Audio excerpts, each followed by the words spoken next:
কাটো কাটো কাটো কাটো কাটো কাটো বন্ধুরা দেখুন একই মাছ বিরাট সুস্বাদু মাছ নড়ছে, রসগোল্লার মতো হবে মনে হচ্ছে। মাছ নড়ছে, এই কাটো, মাছ নড়ছে, তাড়াতাড়ি কাটো, মাছ নড়ছে। ওর ভিতরটা না দেখলে আমি শান্তি পাচ্ছি না। তাড়াতাড়ি কাটো। কাটো, সুপার কোয়ালিটি মাছ। দাদা কিন্তু বনগাঁ নিউ মার্কেটের পাঙাশের স্পেশালিস্ট। বাংলাদেশের অল্প specialist। দে, অল্প দে, অল্প দিস রে। ষোলো specialist। দুই মাছে দে, আরে কাটো, দিই নে বড়। কাটো, কাটো, কাটো। ঢিলাগুলো নিয়ে নেও, ঢিলা ঢিলা। ওর ভিতর থেকে কি মধু বেরোয় দেখুন। ওহো, আহা। দেখি একটু কাটো। ছেড়ে দিই, তাহলে কাটো, কাটো, ছেড়ে দাও। মেরে তুমি শুধু সুপার কোয়ালিটি মাছ, আহা। সুপার কোয়ালিটি মাছ। আহা, এ কি মাছ? মাখন দেখি মাখন।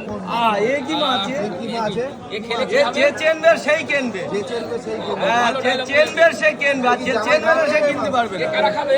সুপার কোয়ালিটি মাছ, ফুটে ফুটে রক্ত বেরোচ্ছে দেখেন, আচ্ছা জামাইরে ফুটে খাওয়া ফুটে যাবে? রক্ত বেরোচ্ছে, এই মাছ ওইটা বারবার ফুটে বলা ফুটে যাবে রক্ত না। বেরোচ্ছে। মাছ হলেই হবে না, ভালো মন্দ আছে। কি জামাইরে খাওয়ানো যাবে? হ্যাঁ, এ পাঙা জামাইকে খাওয়ানো যাবে, জামাই সেই মাছ স্পেশালিস্ট পাঙাশ এই যে। এ জামাই খাওয়ানো পাঙা।